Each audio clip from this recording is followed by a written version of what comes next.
Eles não eram apenas ladrões. Eram forças capazes de dominar oceanos inteiros. Durante séculos, os mares foram palco de algo muito maior do que simples saques. Existia um sistema paralelo, onde não havia leis, governos ou limites. Apenas poder, estratégia e medo. Homens e até uma mulher transformaram navios em impérios flutuantes, controlando rotas comerciais, desafiando nações e acumulando riquezas inimagináveis. Mas por trás dessas histórias, existe algo ainda mais intrigante.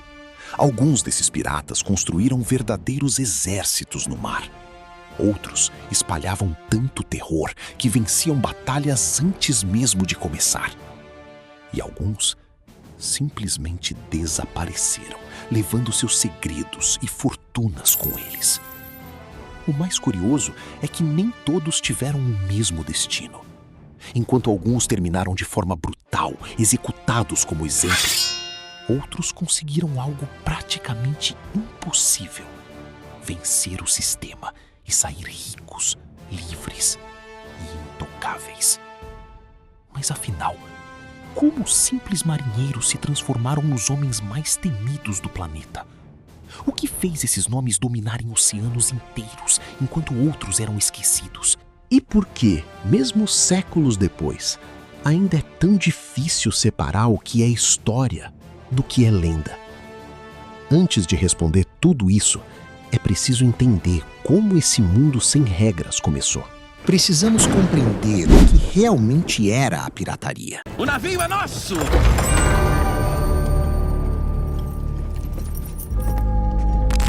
Em termos simples, tratava-se de qualquer ato violento ou roubo cometido no mar, sem autorização de um Estado. Um crime fora da lei de qualquer nação. Era literalmente um sistema paralelo, onde não existiam regras oficiais, apenas poder. Mas a pirataria não surgiu do nada. Ela existe desde a antiguidade, quando civilizações como gregos, romanos e fenícios já atacavam embarcações comerciais.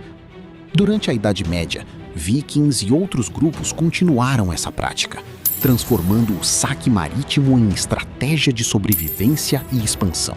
O verdadeiro crescimento, no entanto, veio com as guerras europeias. Quando conflitos terminavam, milhares de marinheiros eram simplesmente descartados, sem trabalho, sem renda e com habilidades perfeitas para navegar e lutar. Muitos deles encontraram na pirataria uma alternativa extremamente lucrativa. Esse cenário explodiu na chamada Era de Ouro da Pirataria, após 1650, principalmente no Caribe e nas colônias americanas. Foi ali que surgiram as maiores lendas, operando em rotas comerciais ricas e praticamente desprotegidas. Mas alguns nomes foram além. Eles não apenas participaram dessa era, eles dominaram os mares. O primeiro deles é Barba Negra. Poucos nomes na história causam tanto impacto quanto o de Edward Teach. Mais do que um pirata, ele se tornou uma figura quase folclórica, conhecida pelo uso do terror psicológico como arma principal. Este é Barba Negra, um homem que transformou sua própria imagem em estratégia. Com sua longa barba escura e aparência intimidadora, ele criava uma presença quase sobrenatural. Seu navio, a Vingança da Rainha Ana, rapidamente se tornou símbolo de medo nos mares. Mas seu poder ia além da aparência. Ele controlava rotas comerciais e chegou a cobrar pedágios de embarcações, como se fosse uma autoridade marítima paralela. Curiosamente, o famoso tesouro enterrado associado ao seu nome provavelmente nunca existiu, mostrando como um mito pode ser maior que a realidade. Sua história terminou de forma brutal, morto em combate, decapitado e com sua cabeça exibida como aviso. Se Barba Negra dominava pelo medo, Bartholomew Roberts dominava pelos números. Conhecido como um dos piratas mais bem-sucedidos da história, Roberts saqueou mais de 400 navios, um feito que o coloca em um nível quase industrial de pirataria. Ele operava em escala global, atacando desde a costa da África até o Brasil e o Caribe. Diferente de muitos, começou tarde na pirataria, mas subiu rapidamente ao poder, tornando-se capitão em pouco tempo. Criou até mesmo sua própria bandeira, com um símbolo que representava sua autoridade e reputação. Sua trajetória terminou em combate naval, atingido por disparos de um navio britânico, encerrando a carreira de um dos maiores estrategistas do mar.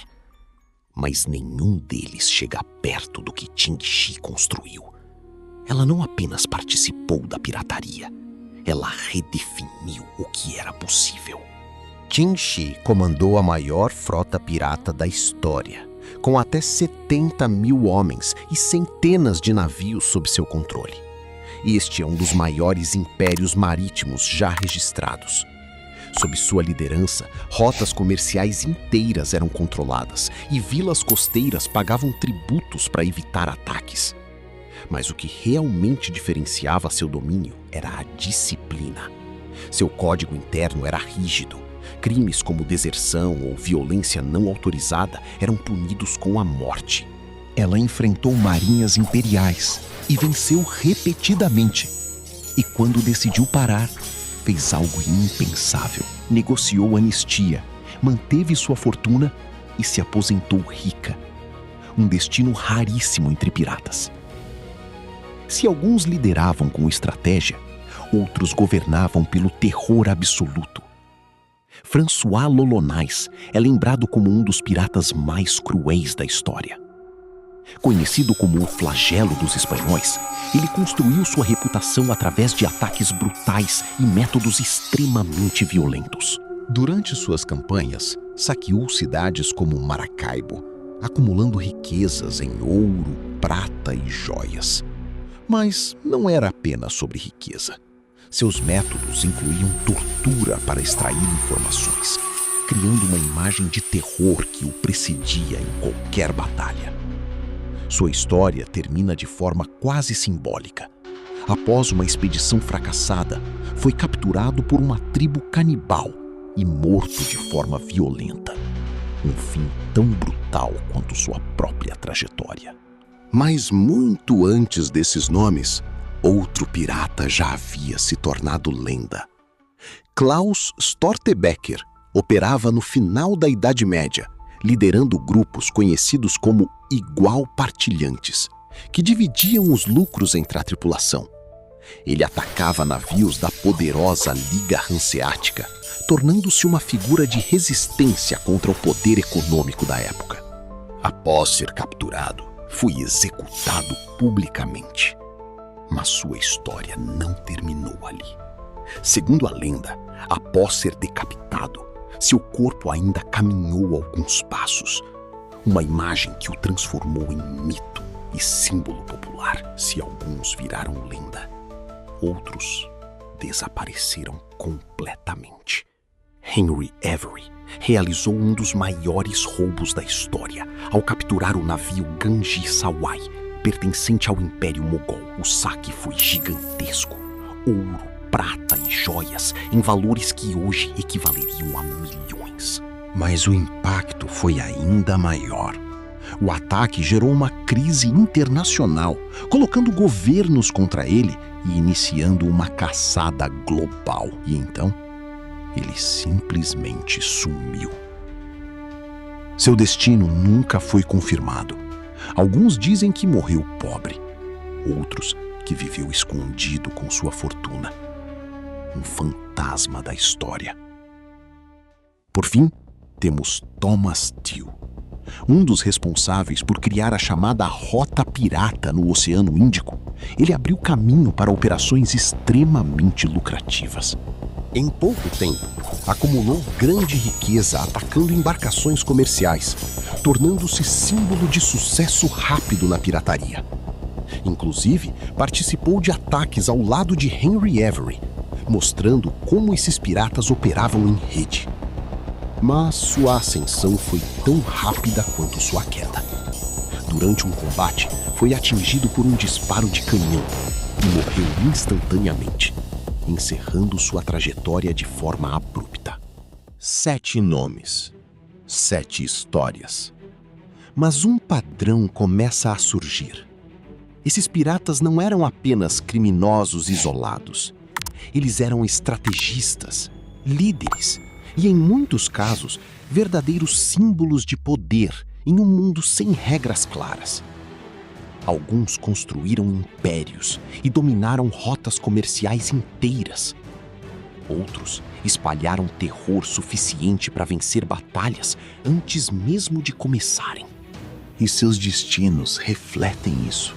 Alguns morreram de forma brutal, consumidos pela própria violência que espalharam.